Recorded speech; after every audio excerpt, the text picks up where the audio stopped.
하나님 말씀 열왕기상 9장 15절에서 28절까지 보겠습니다. 9장 15절에서 28절까지 길어서 22절까지 같이 읽겠습니다.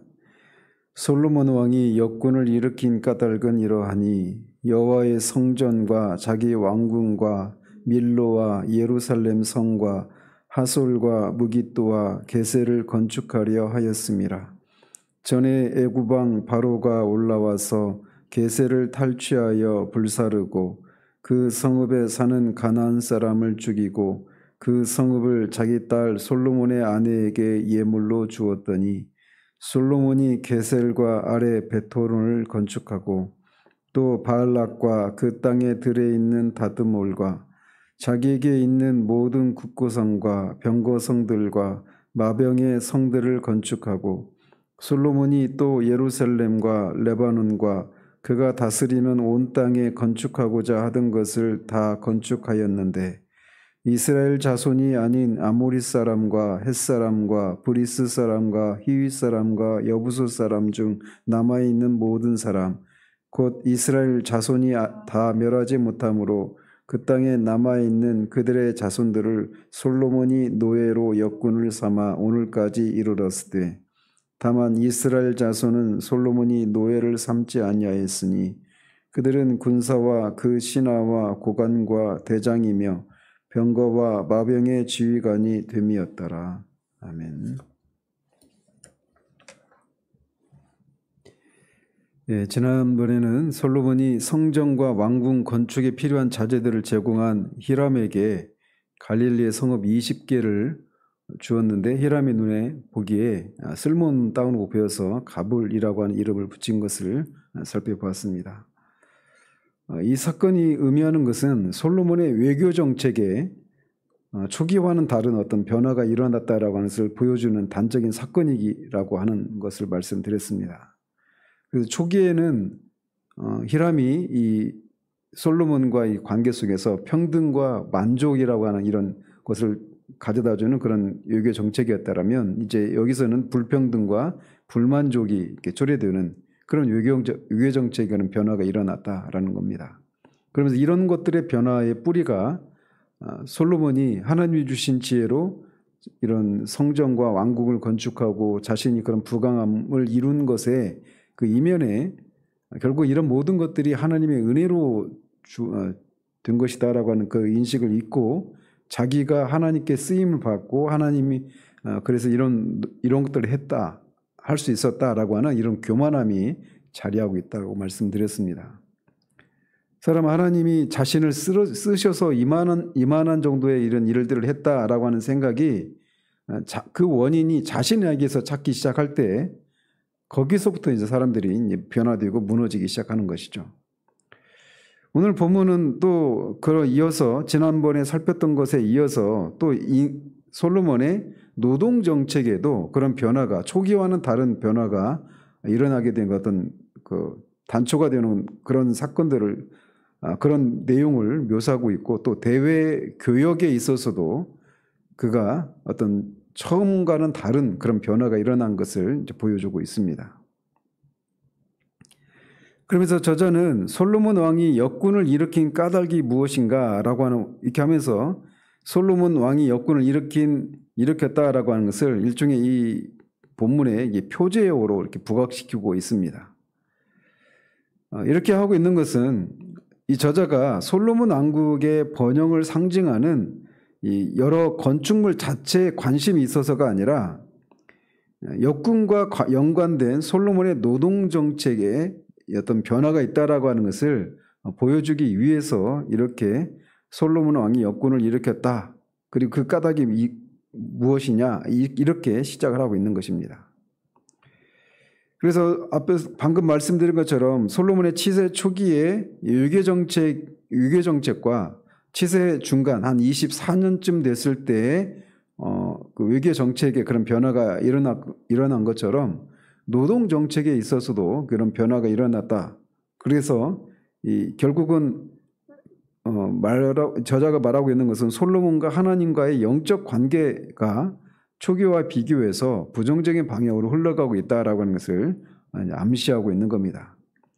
나타나는 모든 것들, 사람들과의 관계 속에서 또 우리가 행해지는 어떤 것들은 본질적으로 보이지 않는 하나님과의 관계를 반영하는 것입니다.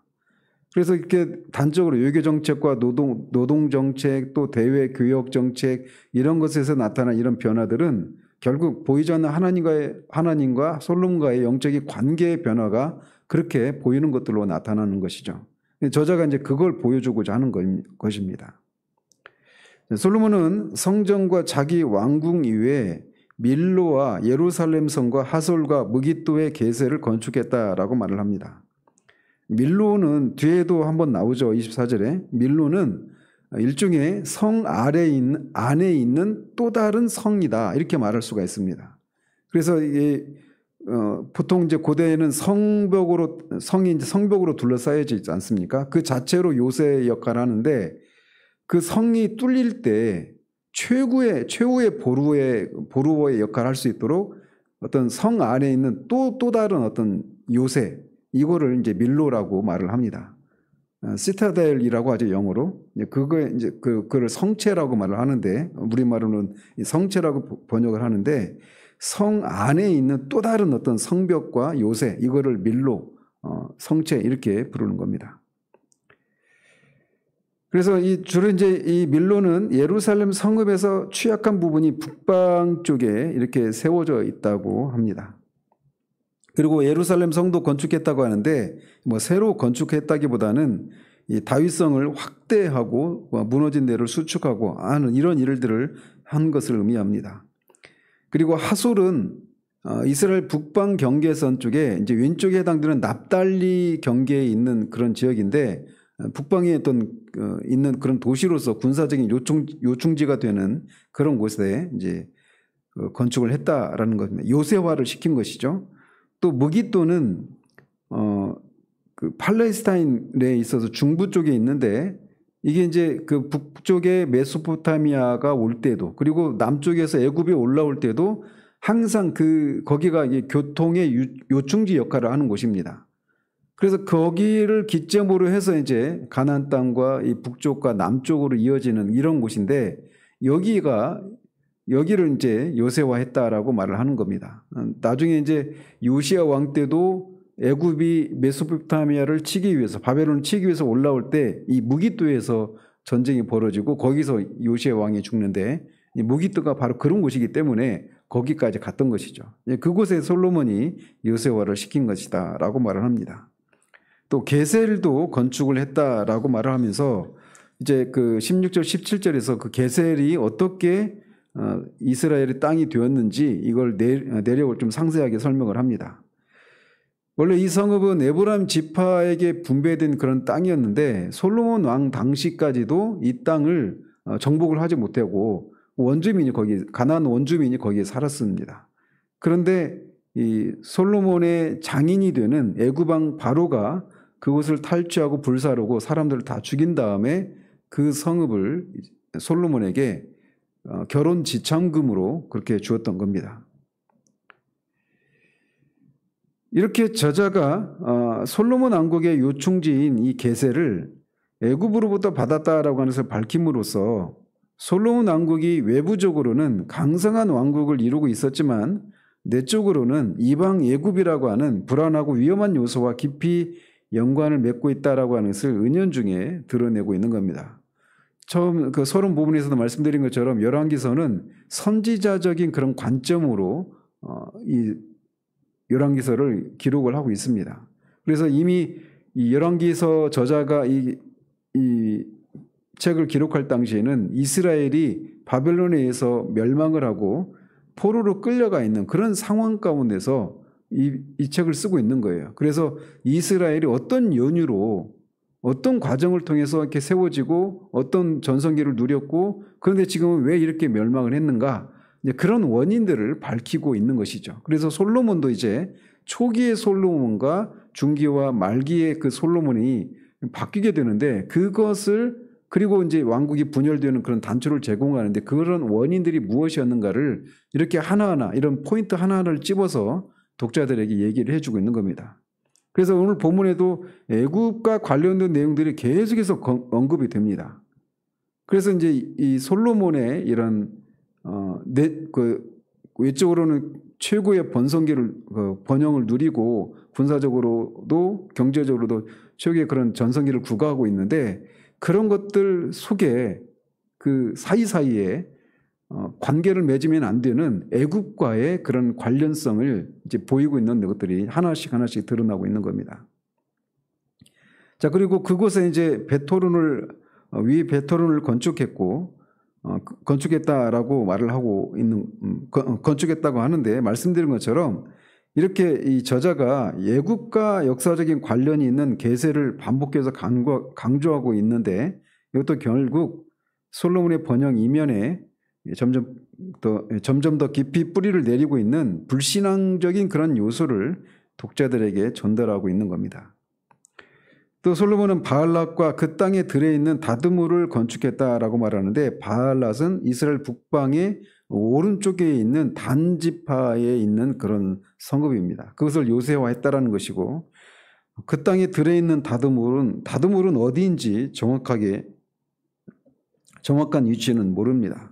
그런데 어쨌든 솔로몬은 이곳을 전략적인 요충지로 판단하고 그것을 요새화한 것으로 했다라고 말을 하는 겁니다.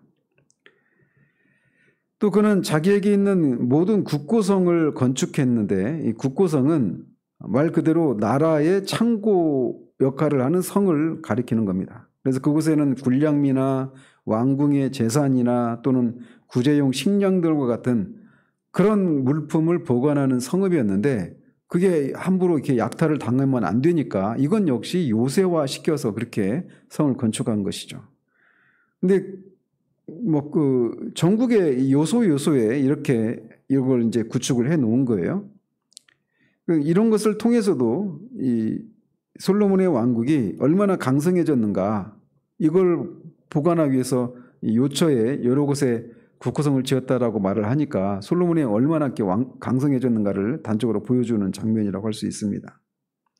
근데 이제 또 저자의 의도가 또 여가 있는데, 뭐냐면 자기에게 있는 국고성, 이렇게 표현을 하고 있습니다. 즉 모든 국고성들이 솔로몬에게 속한 것이라고 하는 것을 강조하고 있는 겁니다. 그래서 이런 표현을 통해서 솔로몬이 눈에 보이는 물질을 축적하는 이 국고성과 같은 건물을 짓는데 마음을 빼앗긴 나머지 정작 하나님의 말씀에 순종하는 영적인 일에는 소홀하게 될 것이라고 하는 것을 암시하고 있는 겁니다. 이어서 그는 군사적인 측면과 관련된 또 병거성과 마병의 성들을 건축했다라고 말을 합니다. 병거는 오늘날의 탱크 부대와 같은 그런 역할을 했던 것이죠. 그런데 이게 솔로몬이 병거와 말들을 관리하기 위해서 성들을 구축했다, 이렇게 말을 하고 있는데, 이거는 신명기 17장 16절에서 왕과 관련된 규례에서 왕은 말을 많이 두지 말라라고 하는 이런 명령을 명백하게 어기는 것입니다. 그리고 이 말들은 앞에 10장 28절에도 보면 이 말들은 주로 애굽에서 가져왔단 말이에요. 그래서 애굽과 이 솔로몬은 그렇게 관련을 맺지 말 것이 하나님이 그들에게 명령한 것인데, 이것들을 어기는 것이죠. 그리고 그 애굽 바로의 딸을 또 그렇게 정략 결혼을 통해서 취한 것도 그런 면에서는 하나님의 말씀을 어기는 것입니다. 그래서 그 부분에 대해서도 앞에서도 이미 한번 살핀 바가 있죠. 어쨌든 그 강대국들에 둘러싸여 있는 이스라엘을 생각해 보면 국가 안보를 위해서 이렇게 강력한 군사력을 갖추는 일은 불가피한 일이었다, 이렇게 평가할 수가 있습니다. 그럼에도 불구하고 솔로몬은 군사력에 의지해서 너무나 많은 말들을 소유하고 있다라는 것입니다. 따라서 이런 내용은 솔로몬이 하나님이 아니라 많은 병거들과 말들로 상징되는 군사력과 또 애굽이라고 하는 강대국에 의존하고 있다라고 하는 사실을 이렇게 간접적으로 강조를 하고 있는 겁니다. 또 그는 예루살렘과 레바논과 그가 다스리는 온 땅에 건축하고자 하던 것을 다 건축했다라고 말합니다. 그래서 예루살렘과 레바논은 실제로 점령지는 아니죠. 그래서 레바논은 결국 이제 레바논과 접경을 하고 있는 그 지역들을 말하는 것으로 이렇게 해석을 하는 게 옳습니다. 그래서 이 전국 이스라엘 전국의 전 영토에 그가 건축하고자 하는 모든 것들을 건축했다. 이런 이런 의미를 전달하고 있는 겁니다. 그래서 저자가 이 건축하고자 하던 것 이런 표현을 통해서 솔로몬이 이렇게 뭐 앞에서 언급된 여러 가지 건축 사업을 벌인 것은 그의 욕망에 따른 것이었다라고 하는 것을 강조하고 있는 겁니다. 그래서 이런 것을 통해서 하나님이 솔로몬에게 원하시는 바는 그가 원해서 시행하는 건축이 아니라 다른 것이었다라고 하는 그런 뉘앙스를 전달하고자 이렇게 말을 하고 있는, 건축하고자라고 하는 이런 표현을 쓰고 있는 겁니다. 즉 하나님이 솔로몬에게 원하시는 바는 눈에 보이는 건물을 짓는 것과 같은 외적이고 형식적인 것에 있지 않고 그의 내면이 하나님의 말씀에 순종하는 것에 있다라고 하는 것을 암시하기 위해서 이런 것들을 얘기하고 있는 겁니다. 그래서 외적으로는 전국 곳곳을 요새화하고 그렇게 국가 안보를 지키는 일들을 했지만 실제적으로 이 이스라엘이 멸망을 하게 된 것은 외부의 침략이라고 하는 수단을 통해서 했지만 그 이스라엘의 내부가 하나님의 언약에 떠나서 우상을 섬기는 그런 결과로 이렇게 망하게 되었단 말이죠. 그래서 이 저자가 안타까움이 있는 거죠. 이런 것들을 통해서 나라의 부강함과 강성함을 보여주고 있었지만 그런 일이 진행되는 동안에 그 내면에서 더 중요시해야 될 그런 내면이 하나님 앞에 하나님의 말씀에 순종하고 언약에 충실한 삶을 살아가야 되는 이런 것들을 강화하는 일들을 소리하고 있는 듯한 그런 뉘앙스를 전달하고 있는 겁니다. 그리고 20절, 21절은 솔로몬이 이런 건축 공사를 하는데 필요한 인력을 어떻게 충당할 수 있었는지를 보여주고 있습니다. 그것은 이런 일들을 할 때 이제 이스라엘이 가나안 땅을 정복할 때 다 죽이지 못하고 남아 있었던 가나안 원주민들을 동원해서 그들을 노예로 삼고 이렇게 그들의 노동력으로 이 건축 사업을 벌였다라고 말을 하고 있습니다. 그러니까 이것도 이제 어떤 초기의 노동 정책과 변화가 있는 거죠. 성전 건축이나 왕궁 건축을 할 때는 이스라엘 백성들도 같이 동원을 해서 3교대로 그렇게 돌아가면서 그 부역을 시키지 않았었습니까? 근데 여기서는 이제 그 이스라엘 자손이 아닌 사람들만 강제 노역에 동원을 했다라고 말을 하고 있는 겁니다. 그러니까 이거는 어떤 노동 정책에 있어서도 초기에는 그렇게 3교대로 이스라엘과 이 가나안 원주민들을 같이 동원해서 3교대로 그렇게 했단 말이에요. 그러니까 이들이 이 건축 사업 이외에 다른 부분에서도 이렇게 투입이 되어야 되지 않습니까? 근데 그렇게 해서 이상적으로 경제가 원활하게 돌아가는 그런 정책을 폈는데 이 중기 이후에는 그런 노동 정책의 변화가 일어나고 만 겁니다. 그래서 이스라엘 사람들이 아닌 가나안 원주민들을 강제 동원해서 그렇게 오롯이 이 건축 사업에만 동원하다 보니까 그들을 통해서 또 다른 영역에서도 그들이 투입되어야 되는 것들이 어떤 피해가 오게 되는 이런 것도 이런 일이 일어났었던 단초가 제공되는 것도 이런 노동 정책의 변화 때문이다. 이거를 전달하고 있는 겁니다. 그래서 이것은 솔로몬의 지혜가 19절에 그가 건축하고자 라고 하는 이런 어떤 욕망으로 인해서 그가 어두워졌다라고 하는 것을 의미하는 동시에 나아가서 하나님의 말씀도 그의 어리석음으로 어길 수 있다라고 하는 가능성을 열어놓고 있는 겁니다. 솔로몬에게는 3,300명의 하급 관리와 달리 550명의 상급 관리가 있었다라고 23절에서는 전하고 있고 또 24절은 우리말 성경은 번역을 생략했지만 이게 그러나 이렇게 원문에 보면 그러나로 시작을 합니다. 그래서 솔로몬이 다윗성에 머물던 바로의 딸을 그녀만을 위해서 지은 궁에 거하게 했고 밀로를 건축했다라고 하는 이 기사가 부정적인 의미로 기록하고 있다라고 하는 것을 알 수가 있습니다. 여기서도 이제 솔로몬이 바로 왕의 이 공주를 그 공주만 위해서 따로 이렇게 왕궁을 지은 거, 이것도 이 솔로몬의 아내가 수백 명이지 않습니까? 근데 그 중에서 이 애굽의 공주를 위해서만 따로 성을 짓습니다. 그 얘기는 결국 솔로몬이 애굽을 굉장히 의지하고 있다라고 하는 것을 보여주고 있는 거예요. 근데 그런 것을 이제 그게 굉장히 부정적인 요소지 않습니까? 그래서 그거를 강조하기 위해서 이렇게 이 사실을 솔로몬의 그런 비신앙적인 태도를 부각시키기 위해서 이 사건을 더 부각시키고 있는 것이죠. 그리고 25절에서는 여호와를 위해서 쌓은 제단 위에 해마다 3번씩 번제와 감사의 제물을 드리고 여호와 단에 그 분향을 드렸다라고 하면서 이로 인해서 성전 건축이 완성되었다, 이렇게 마치고 있습니다. 그러니까 3번씩 드린 것은 이스라엘의 3대 절기죠. 유교절과 초실절과 칠칠절과 초실절이 칠칠절이죠. 어쨌든 그리고 수장절, 이 3가지 절기를 준수했다라고 하는 것을 말하는 겁니다. 그리고 마지막 부분에 26절에서 28절까지에서는 솔로몬 왕국의 대외 교역 사업을 묘사하고 있습니다. 그런데 이 내용도 부정적인 뉘앙스가 들어 있습니다. 솔로몬은 에돔 땅 홍해 물가의 에시온 게벨에서 배들을 지어서 바다에 익숙한 히람이 보낸 사공들과 함께 오빌에 이르러서 금 420달란트를 가져왔다라고 말을 하고 있습니다. 이 부분이 어떤 면에서 부정적인가?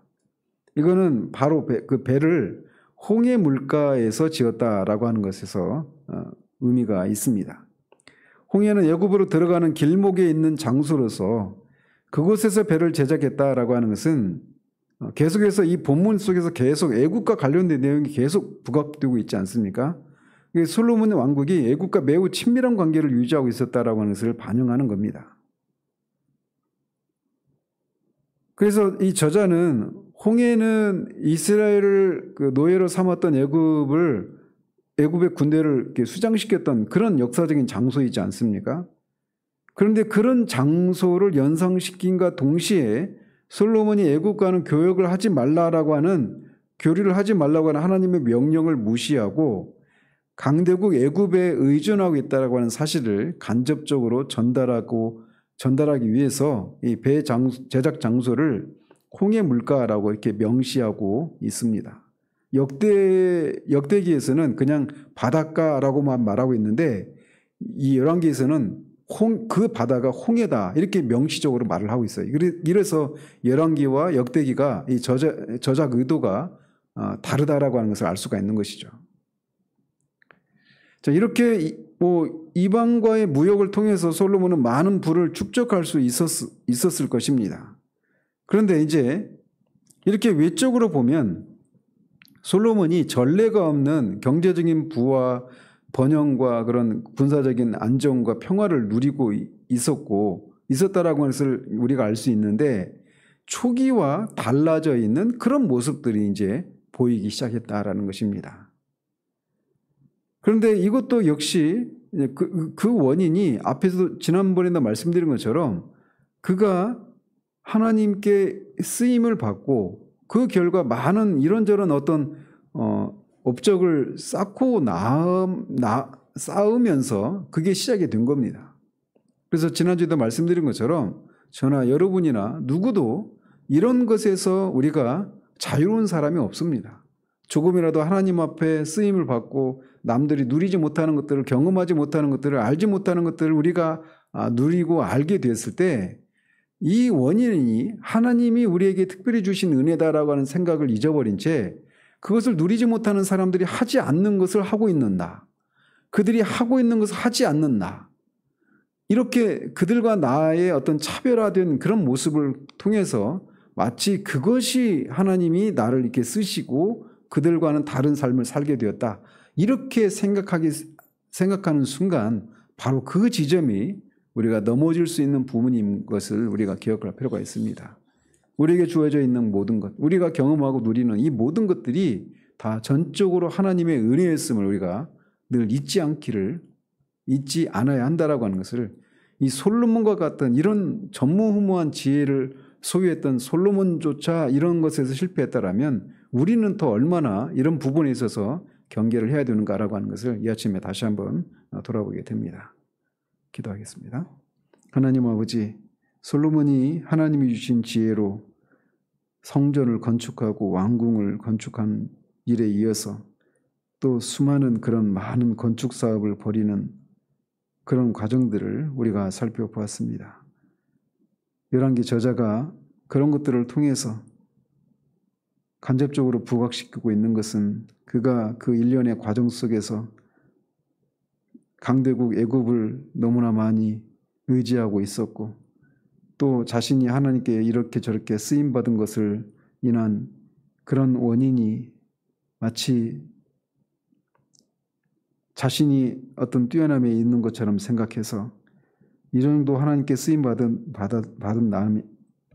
받았으니 내가 이런 정도는 해도 된다라고 하는 이런 생각이 노동정책과 유교정책과 대외교역에 이런 초기와는 다른 변화들이 일어났던 것을 우리가 두 번에 걸쳐서 살펴봤습니다. 하나님, 우리를 다시금 각성시켜 주시고 우리가 우리 된 것이 우리의 그 무엇이 아니라 하나님의 은혜였음을 우리가 잊지 않고 하나님의 겸손히 하나님의 뜻에 순종하는 그런 우리들 될 수 있도록 도우시옵소서. 하나님을 아는 일에 우리가 성장을 하고 또 하나님의 인도와 하나님으로부터 그렇게 쓰임을 받아서 우리가 어떤 성과들을 이루어냈을 때 그것이 전적으로 하나님의 은혜였음을 우리가 끝까지 잊지 않고 정말 주님 앞에 갈 때까지 끝까지 겸손함을 유지하며 살아가는 우리들 될 수 있도록 도와주시기를 원합니다. 예수 그리스도 이름으로 기도합니다. 아멘.